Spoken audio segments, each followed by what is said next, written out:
Hasan Piker is finally a national treasure, not because he and Code Pink sailed to Cuba to provide aid, but because Fox News thought they could collude with the Trump administration to take him down, to the point where they've got agents in the chat trying to find the most egregious clips.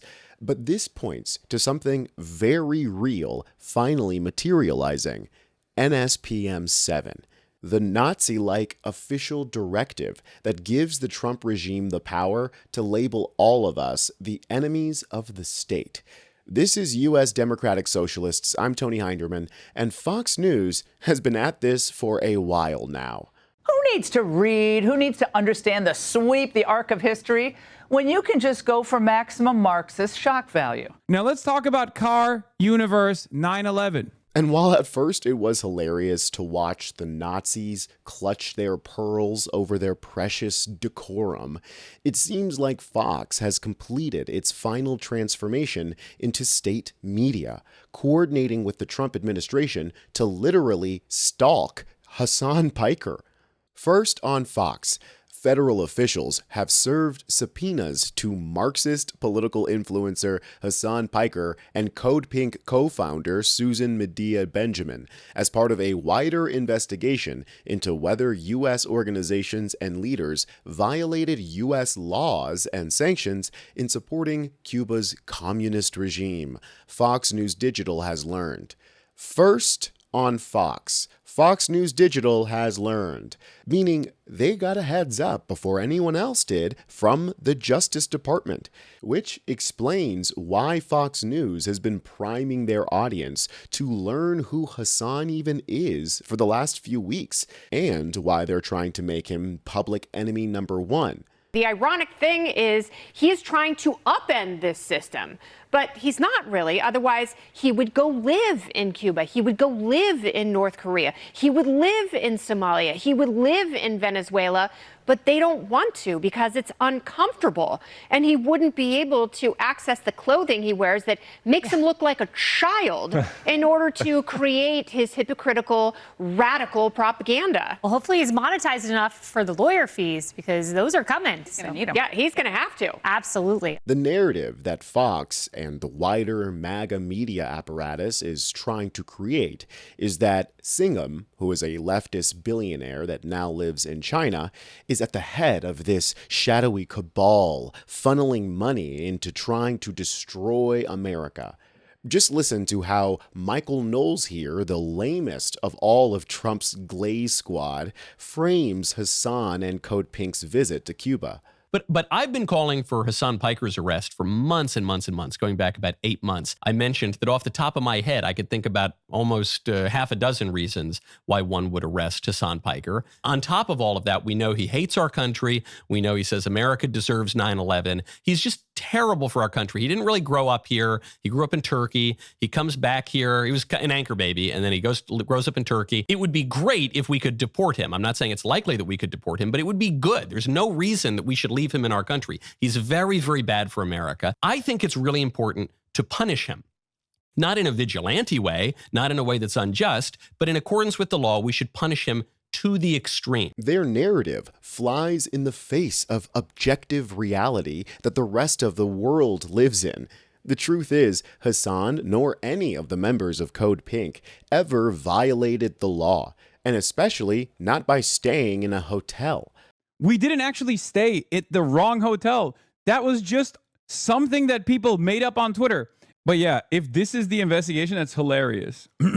This is just like headline chasing. The federal government got clickbaited by Twitter headlines. It has gotten to the point where Fox is literally stalking Hasan's every move, in person and online. Fox News has now hired reporters to monitor Hasan Piker's Twitch stream all day.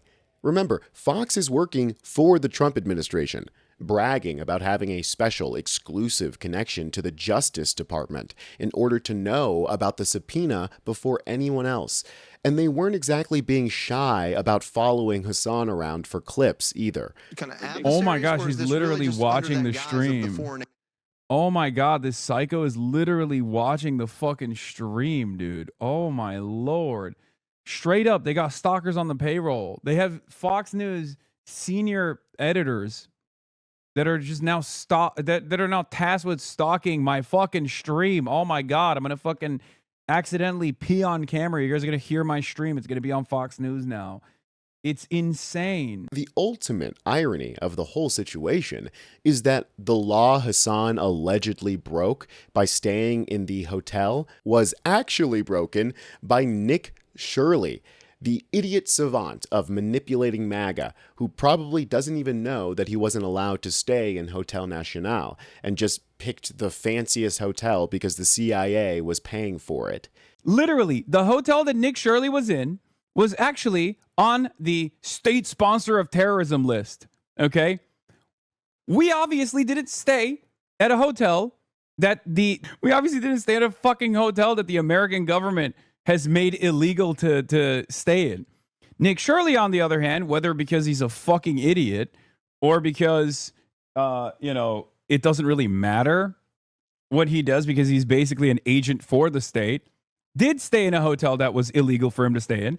I personally think it's idiotic. You should be able to stay in whatever fucking hotel you want to, by the way. Medea Benjamin, the GOAT, was also subpoenaed, and she was raising some real questions. She said, taking medical supplies to pediatric hospitals in Cuba is now a crime?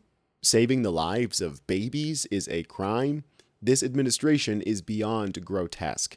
And while the obvious answers to her questions are no, Trump is clearly trying to imply that they are crimes.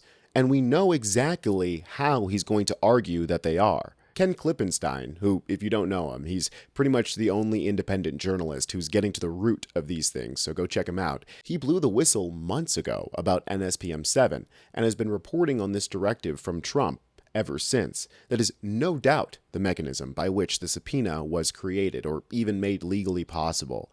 NSPM 7 directs a new national strategy to disrupt any individual or groups that foment political violence, including before they result in violent political acts. In other words, they're targeting pre-crime, to reference Minority Report. The Trump administration isn't only targeting organizations or groups, but even individuals and entities whom NSPM 7 says can be identified by any of the following indicators of violence. Anti-Americanism, what is that?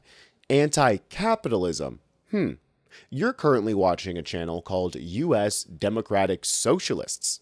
Does that mean that you're anti-capitalist and therefore a terrorist capable of violent political terrorism? I mean, hello, FBI stooge that's currently watching this to build a profile on Tony Hinderman. Add this to your file. F Trump. We call them Nazis because they are using the same playbook that the Nazis did, aka the Confederacy. And NSPM 7 is one of the frameworks by which they mean to remove constitutionally protected rights from anyone that they deem an enemy, aka outlawing the opposition. Hitler's early measures against enemies of the state included the Enabling Act and the first concentration camp at Dachau.